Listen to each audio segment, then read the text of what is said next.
Hello guys! Welcome back ulit sa ating munting channel. Ako nga pala si Anthony at ito ang The Yard Grower. So guys, sa video ito magre-repat tayo na naman ng isang bonsai material. Hindi ito ang i-repat natin. Ang i-repat natin mamaya i-reveal ko sa inyo. Ito, isi-share ko lang sa inyo kung paano palakasin yung mga sanga nito sa baba. Okay?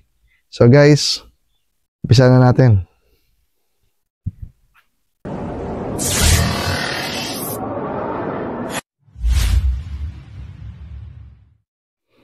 So guys, bago natin umpisahan itong video ito, magkwento lang ako ng konti tungkol sa material na to.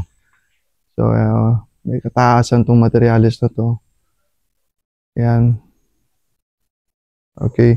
So guys, ito ay isang air layering na galing dun sa ating sampalok na ginawa natin ng video na last time. So, ang si-share ko lang sa inyo sa punong ito, eto guys, kasi maliliit pa yung sanga nito dito sa ibaba. So, paano natin palalakasin? So guys, ito. So, kailangan tanggalin natin lahat ng mga mahahaba na malalakas na shoots dito. Yan. Para yung lakas ng puno ma-divert dito sa ilalim ng ating puno. Okay? So guys, hindi lahat natin 100% may transfer yung lakas ng puno sa ibaba. So momentarily, pag pinutol na natin ng sanga to sa taas, so ma-divert yung ibang energy nito do sa mga malalakas na shoots sa ating ibaba. Okay? Ayan guys. So, i-share ko lang sa inyo din. So, guys, ito ay nasa air pruning bucket. Yan. So, yung technology ito ay matagal na siyang ginagamit ng mga horticulturists, mga agriculturists na nagpapalaki sa pot lang. So, ang nito, ang gamit nito, guys. So, yung puno natin, ito ay matagal na nating hindi nire-repat. So mula nung transfer ko siya dito, so halos kasing edad niya yung 5 years natin na puno na sampalok na ginawan natin ng video last time. So pag lumusot yung ugat niya dito guys, ang tendency nito magda-die back yung ugat. So magsasend siya ng signal dito sa puno para mag-produce ulit ng mga maraming roots, mga feeder roots na haba ulit yun para ipid yung puno. So mapiprevent din nito yung pag-ikot-ikot nito ng mga ugat dito sa bucket. So dahil sa napuprune ng natural yung mga ugat nito. Ayan guys, so may lumabas, namatay yung ugat. Tapos magsisend siya ng signal dito, magpo-produce naman siya ng bagong ugat. So pag tinanggal natin to yung mga ugat nito ay sigurado ay maliliit lang. Ayan ang gamit nito guys. So maganda siyang gamitin na pan-develop ng mga puno na hindi ka magre-repat. So ito mula nung transfer ko siya dito guys, hindi ko pa ito nire-repat. So yung isang mother plant ko saan sa galing ay 5 years na yon. So ito almost ganun na rin guys. So malaki na rin yung trunk niya. So air layer lang to. Ayan. So maraming cut na akong ginawa dito. Ito dito, isa rito. Tapos patubo. Tsaka dito, isa rin patubo. Dito. Ayan. Pakihirap mag-video pala ng mag-isa guys. Ayan. Ayan. Ulitin ko lang dito unang cut niya. Tapos pinatubo. Pangalawang cut. Dito. Pangalong cut dito, and so on and so forth. So, ito guys, isang tatanong kay Mami Lakwatsyara yata. Hindi ko sure sa niya. Nakalimutan ko, sorry po. Ito yung tinatanong niya ma'am na kung mamumunga ba yung sampalok pag ginawa itong bonsai. So guys, ang sagot dito ay Ito. So ito after more or less 5 years na to, ayan, nagsisimula na siyang magbulaklak, guys.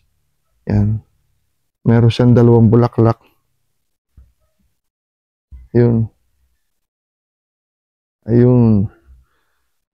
So hindi pa natutuloy yung bulaklak niya kasi nag-aaral pa siya. Meron kasing stage yung mga puno na minsan hindi natutuloy yung mga bunga. So pagdating ng araw, magtutuloy-tuloy din yan, guys. So ito gagawin natin, guys, para mapalakas natin yung mga sanga sa baba. So ang principles ng pruning para marami pa siya, 2 buds. So ito 1, 2, putol, putol, putol, putol, putol. Yan, guys.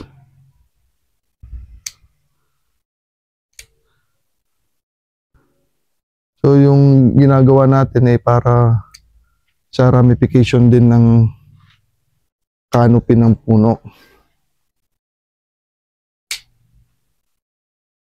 Yan.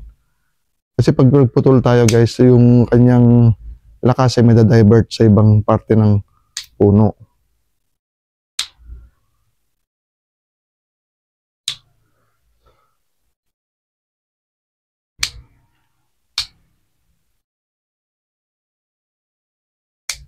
Yan.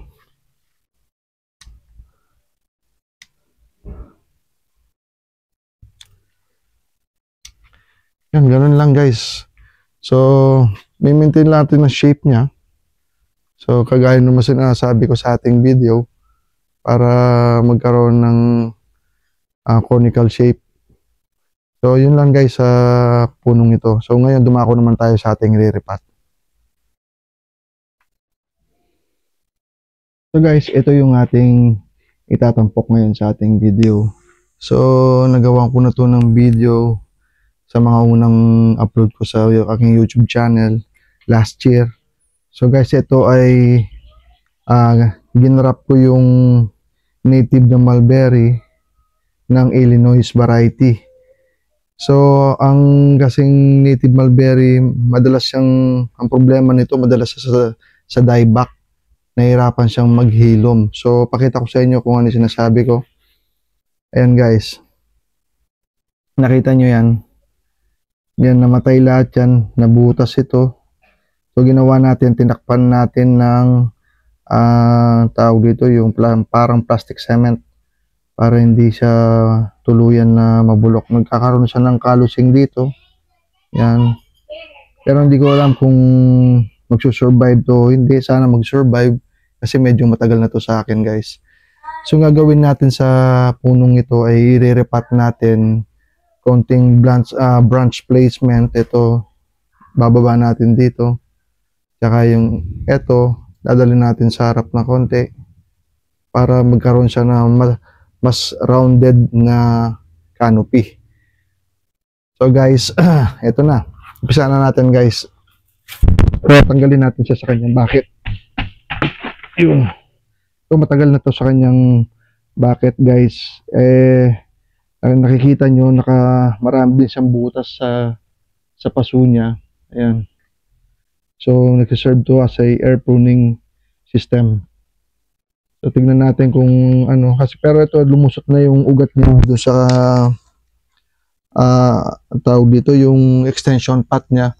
Lumusot na yung ugat niya dito sa baba. Pinutol lang natin. So, expect ko dito, yung bandang ilalim, marami siyang malalaking ugat. So, tatanggalin natin yun, didepolate natin to. Tapos, wire tayo ng konti. Hindi naman lahat, guys. So, tanggalin mo natin yung mga dahon.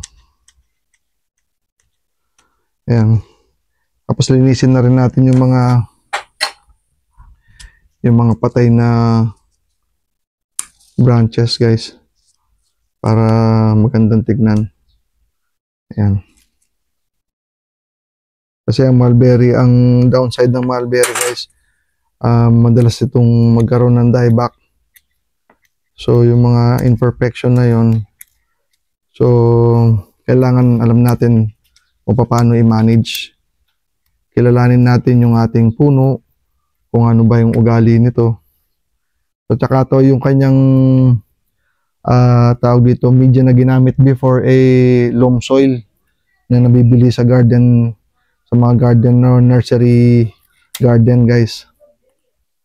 So, dati, nung pandemic, nauso yung pag-aalaga ng mga halaman. So, naisipan ko itong mulberry kasi bukod sa namumunga na, nakakalibang pa siyang alagaan, guys, kasi nga, ito, nagbibigay siya ng mga berries. Ano. So, ito, kaya natin ni-rear pot, medyo mabagal na siyang lumarga. So, ang isip ko dito ay root bound na rin siya. Kaya ganun. So, tatuloy natin tanggalin, guys, yung mga dahon niya.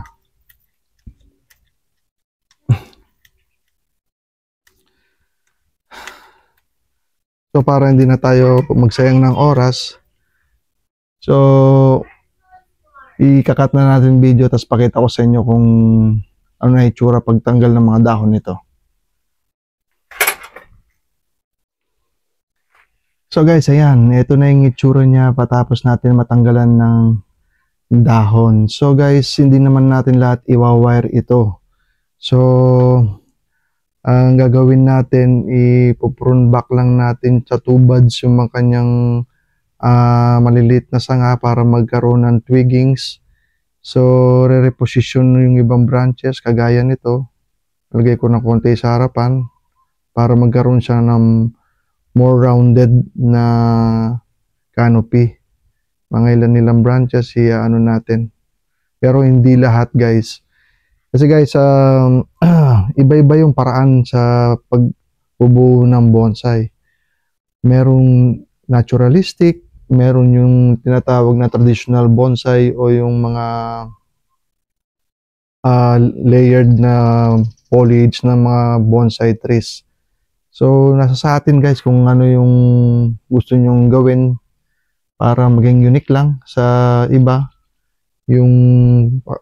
Ang importante dito, alam natin yung proseso ng pagpapakapal ng mga twigs, yung pagposisyon ng mga branches. So, ito, meron na siyang first branch, second branch, okay?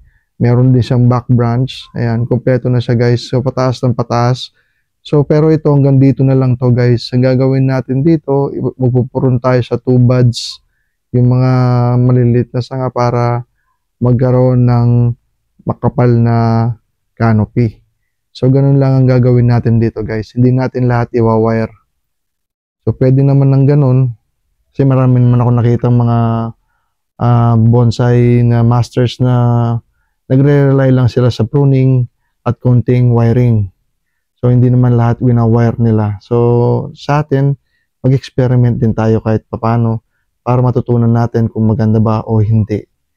So guys, ito ang simulan muna natin sa pag-wire. Medyo naubusan ako ng malaking ano. So pag yung size ng wire nyo ay medyo maliit, so pwede naman doblehin, guys, para lang ma-bend natin yung sanga. So ito yung idadaling ko rito. Ayan. Tapos ililiko natin pa ganun para magkaroon siya ng foliage dito. So, putulin natin doon. Napansin nyo, guys, hindi ko sinagad hanggang doon kasi minsan pagka sinagad mo rito, matadamay yung first bud na yon, mamamatay. So, ganun yung ano ko. Ayan. So, kailangan sobra siya ng konti, guys. Para pag inikot natin siya, hindi siya masu-short. Yung tama lang. Yun. So, tingnan natin kung kakayanin niya. So, hindi niya kaya, dodoblihin natin to, guys. Anchor lang natin. So, ulitin lang natin yung process.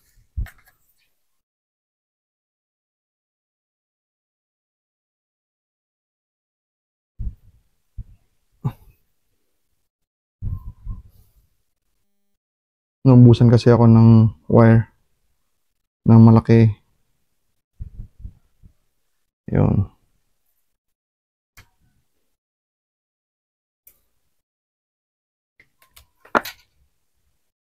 Anchor ulit. So ngayon, lalagyan natin siya ng laro. Yan, kaya na niya. Yun. Yan guys.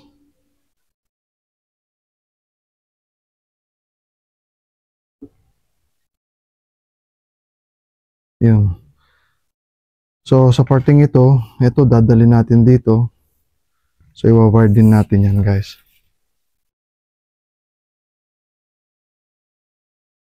Sobrahan lang natin siya guys. Di baling sobra guys, wag lang yung kapos.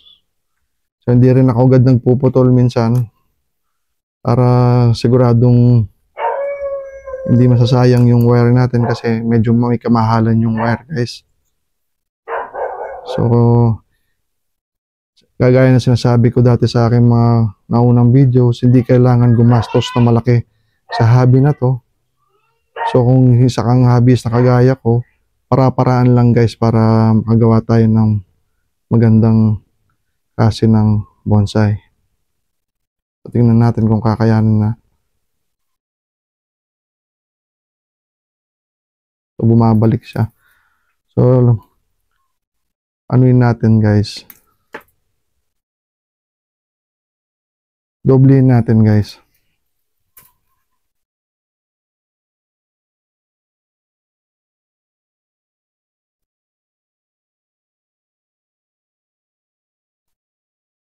Yeah.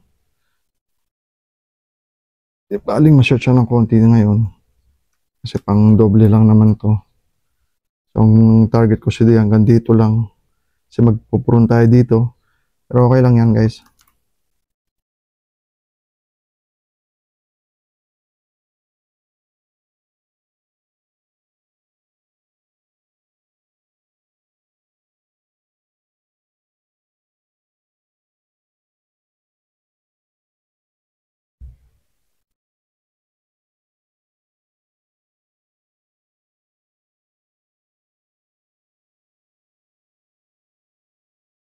Yun.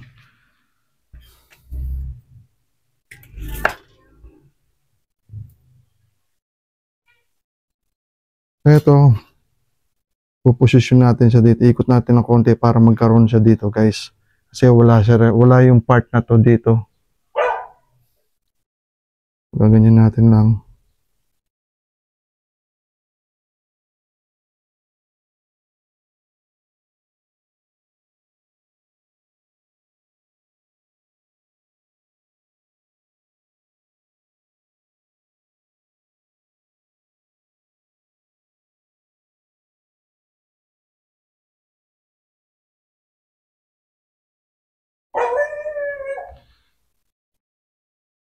Yan. Tapos, tuloy natin to guys. Yun. So, gaya sinabi ko kanina, so gusto kong ilagay dito sa may harapan para magkaroon siya ng front branches at bumilog ng konti guys.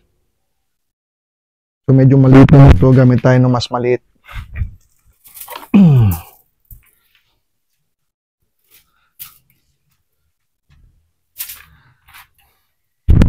Pusok natin ito guys. Yan.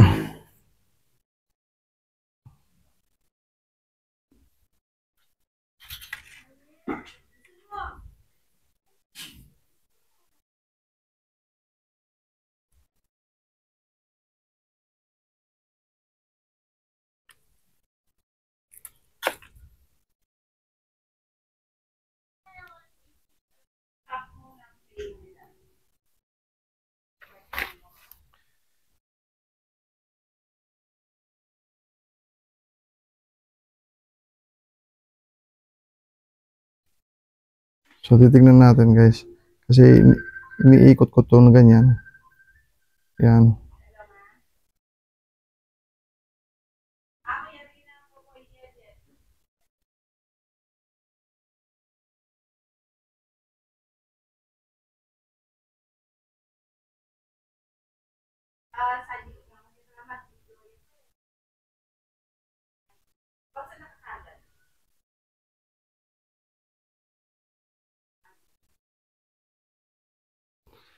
Ayan guys. So, nilagay natin dito sa banda sa likod para magkaroon ng sanga rito. Laruin lang natin ng konti. Yan. So, dito naman, hindi na natin i-wire to. Tingnan natin ng konti. Gagamitin na lang natin to ng pruning. Yan. So, two buds ang titira natin para kumapal, dumoble yung dami ng kanyang twigs. Yan. Tapos na tayo doon guys.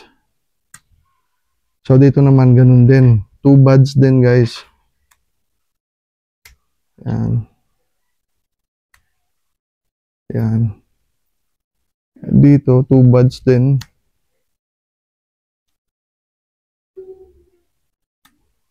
Yan. Two buds.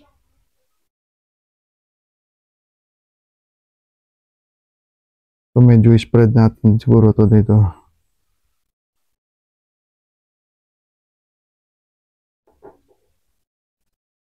Yan. So two buds. So hindi lahat kailangan ni i-wire guys.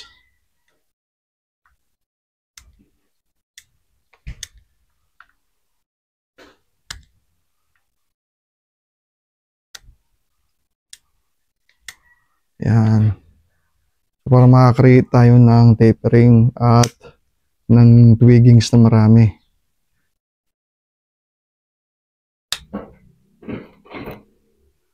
Yan.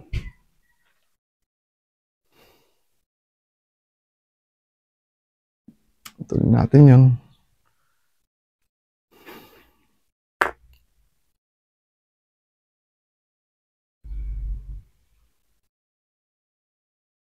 Yan. So pag may tumubo rito, magkakaroon din to dito guys. So nakita nyo itong part na to. Ito ay buong canopy na to. Ayan.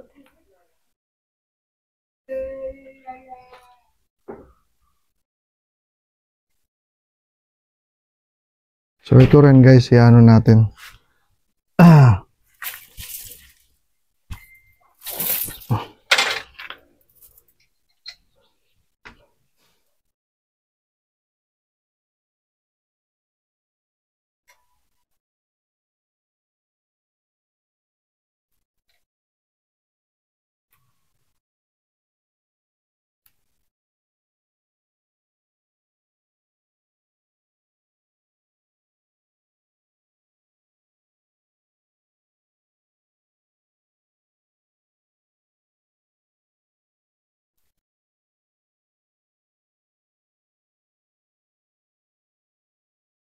Yun ang problem doon. Yan.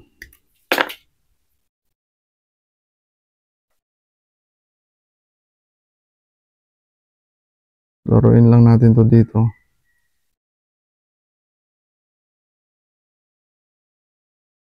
May sumubra sa wire, hindi na natin puputulin yun guys. Yan. At isa pa, meron pa akong eto guys. Spread natin ng konti dito. Paiga. Konting linis. Yun.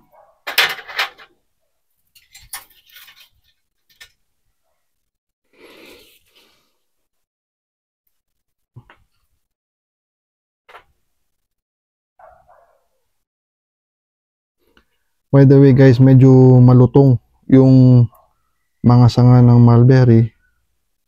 At the same time, lalo na kasi kaulan lang kagabi, pero may paraan para medyo hindi tayo mabalian kasi nga pag nakainom to ng tubig, lumulutong guys yung kanyang mga sanga. So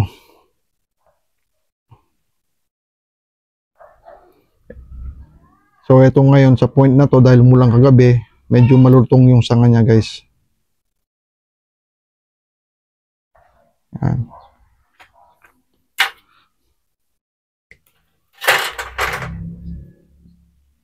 Yan. Gaya nun, nabali ko na. Pero okay lang, bilis lang naman mag-produce ng mga shoots yung ano guys.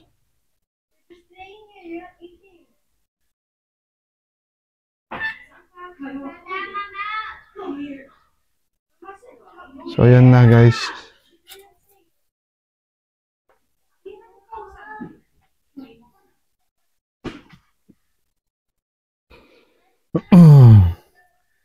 Ayan na.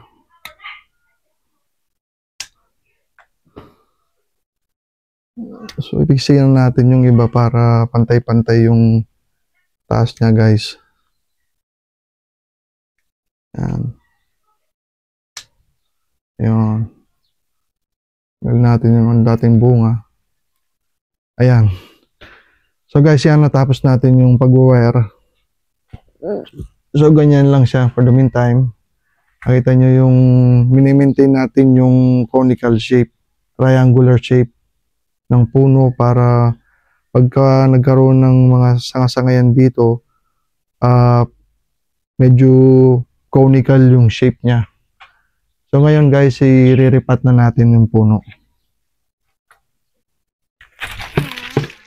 Yeah. So, tingnan natin muna. So gaya ng explain ko dahil sa nandito siya sa ganitong pot na air pruning bucket. So maninipis lang yung nag-develop na ugat dito sa gilid. So nakita nyo mga maliliit yung na-develop. So maganda yung concept ng air pruning bucket guys. Try natin sa baba. Ayan ha. Ito lang lumusot yung mga lumaki. So ngayon guys, i-rake natin siya para makita natin kung may maganda siyang ugat. May interesting kumbaga sa itaas nito. So huwag kayong matakot guys na gawin ito. Kasi sa tagal ng panahon na nadumihan pa yung ating media. Yan, nasa bucket na to, nag-produce na siya ng maraming ugat guys. So gagawin natin, titignan natin kung merong interesting ba sa trunk nito.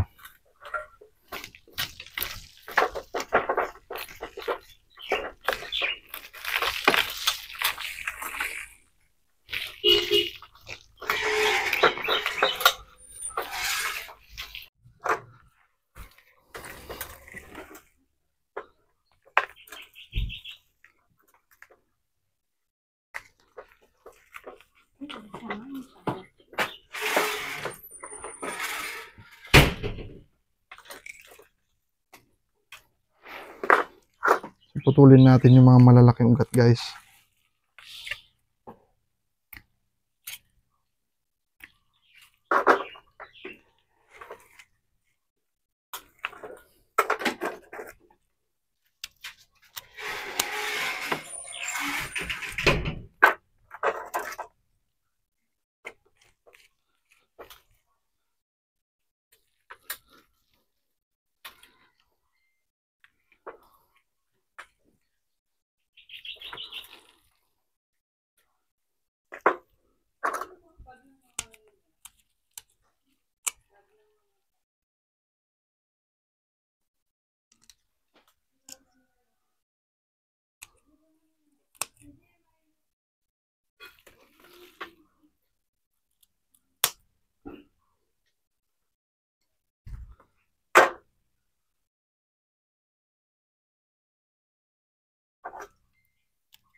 So nakita nyo may mga dalawang major roots siya na malalaki. Ayan. So i-uproot na natin to hanggang dito kasi wala na akong makitang malaking ugat na nag-flare out. So kaya natin ginagawa yung raking guys sa taas para mag-flare out yung mga ugat. Radial kumbaga na palabas. Kaya natin nire-rake yung kanyang mga ugat, guys.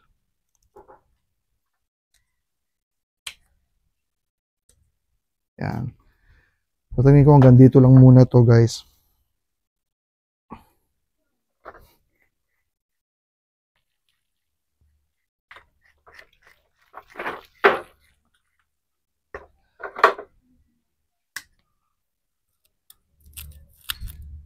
Yan.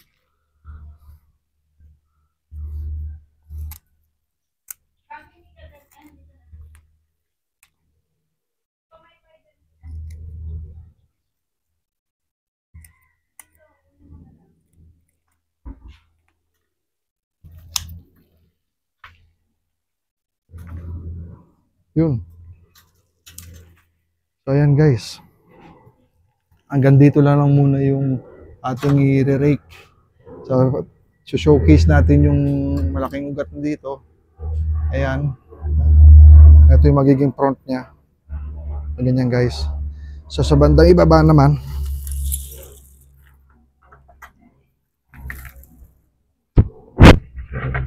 ayan yung isang, so, ito yung gagamitin natin.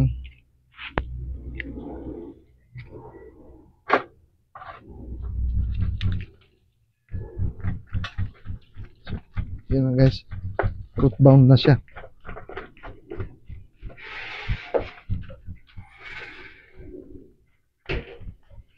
So, napakaganda nung kanyang root system. Nagkaroon siya ng ano, kita nyo, guys. So, puro feeder roots yung ano niya dahil dun sa air pruning bucket.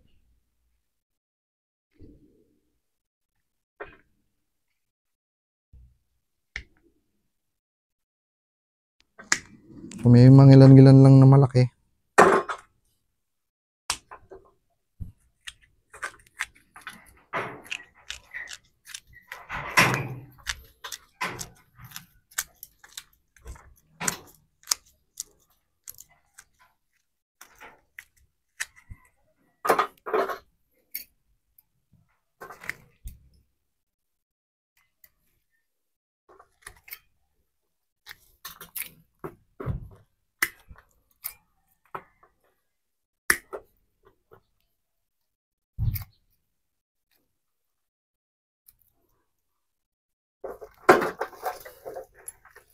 Yeah.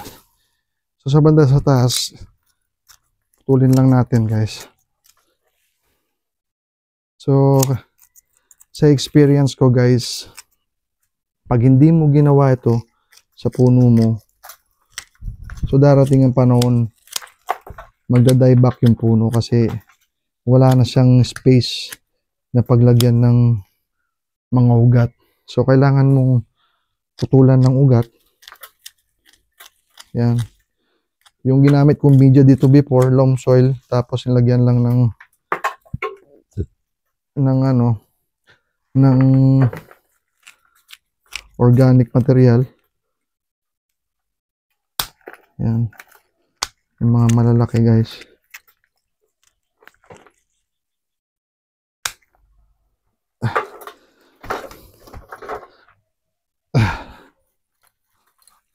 Yan. So, i-rake lang natin. So, hindi natin tatanggalin totally yung soil niya. Babawasan lang natin yung mga ugat, guys. Yan.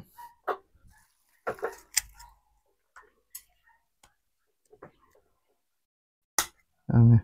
Ito lang kalaki yung na-produce niya na malaking ugat dahil dun sa lumusot sa extension path. Pero the rest, guys, napakaganda ng root system niya. Yan, o.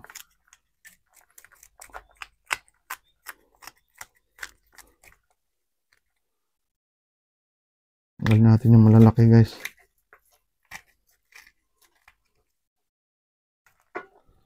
Yan, ito malalaki, hindi natin kailangan yan sa pagbubonsai.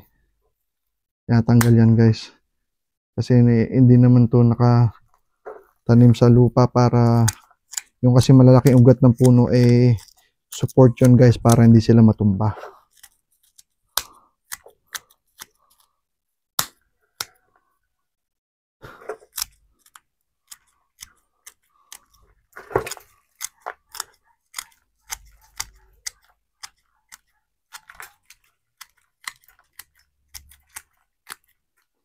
Tignan natin ulit. So, yan. Hindi na natin puputulan pa farther to, guys. Hindi natin tatanggalin yung kanyang lahat ng soil. Kasi yung experience natin sa the past, pag siyempre mainit sa Pilipinas, ito yung naisip kong paraan para mag-survive yung mga riniripat natin, guys.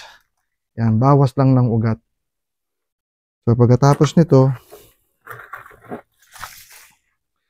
iriripat na natin siya, guys. So,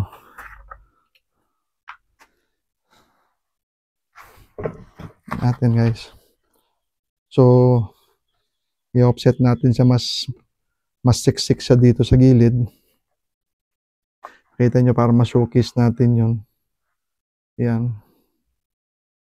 Yan siya, guys. Pwede rin ganyan. Yan. Para hindi masyadong yan. So, ganyan na sa atin natin siya ilalagay. Yan.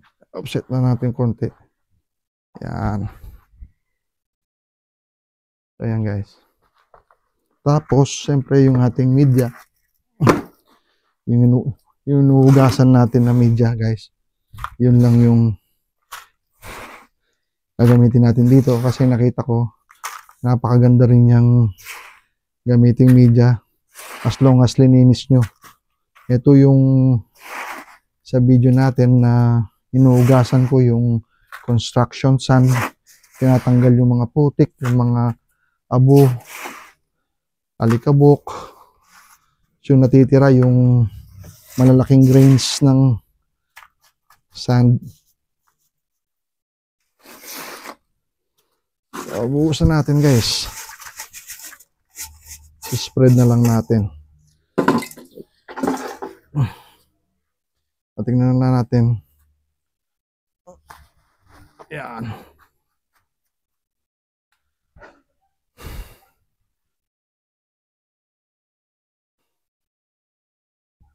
Oo. Yan.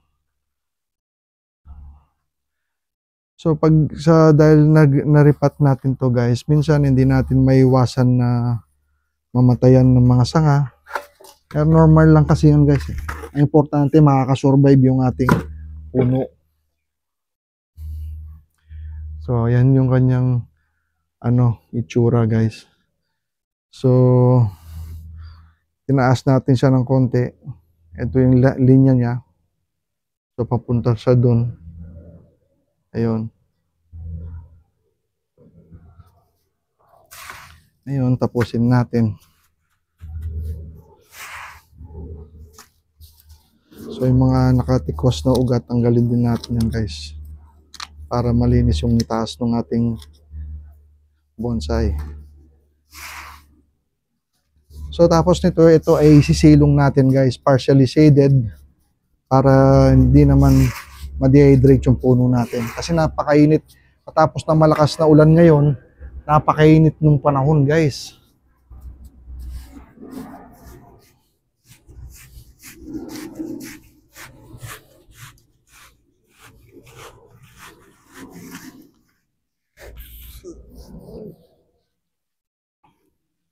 Kung napansin nyo, guys, yung mga videos natin, iba-iba yung style ng mga bonsai na tinatampok natin sa video kasi sinusubukan natin yung mga iba-ibang style, kagaya ng naturalistic style, yung pinaka doon, yung mga ayos na ayos, yung typical na traditional bonsai making.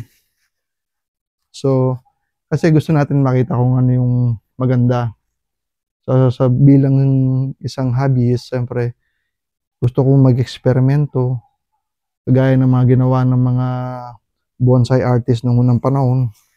Kasi kung hindi sila nag-experiment, hindi lalabas yung iba-ibang klase ng style. So, sa Europe, so nauuso ngayon naturalistic, yung kinokopya nila kung ano yung itsura ng halaman, puno sa wild. So, Yung namang isang style yung tinatawag na traditional bonsai making o yung winawire lahat yung mga sanga inaayos. So wala naman masama doon kasi napakaganda rin naman ng resulta nun, guys. Pero kung yung nature yung pagbabasihan natin, syempre mapapaisip ka rin na why not mag-experiment, makita kung maganda ba o hindi. So ito na, marami na siyang sanga. Ayan. So, ayan, tumaas yung mga ano niyan, taas natin konti ito. Ayan. Tapos ito, tataas ko rin ng konti. Ayan, so pataas yung mga ano niya. So, ang magiging papel ng gunting dito ay pag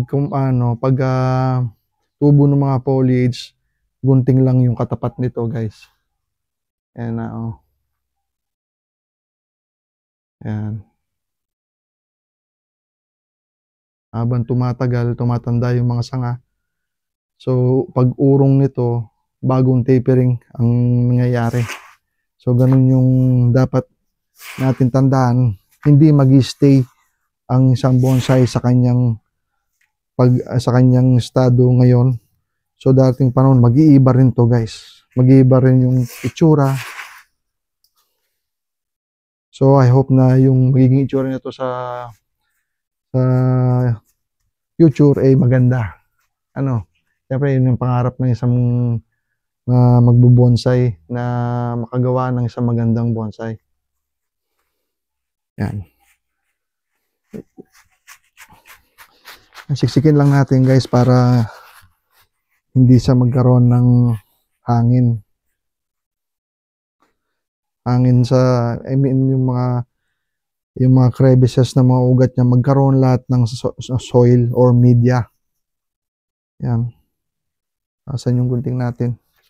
Ito. May tumitikwas-tikwas na ganyan. Linisin lang natin, guys. Para hindi masakit sa mata. Ayan na. So, ilalagay naman natin yung pang itaas natin.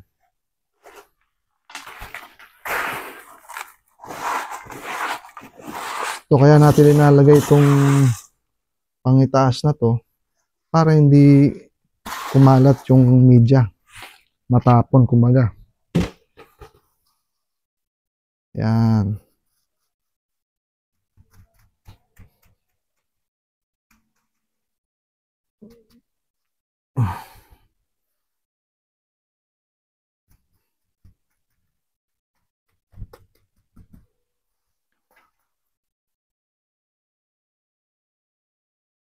Yan.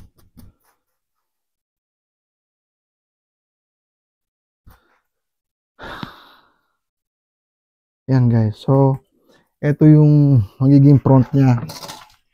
Tingnan natin. Yan ang magiging front niya, guys. Yan. So, sinukis natin yung malaking ugat dito at saka dito. Tatlo siya. So, wala naman siyang nag-develop na pharyngeal dati. So, for the meantime, ganyan lang muna. Yan. Tapos ngayon, test natin yung kanyang draining. Ayan, guys, ha.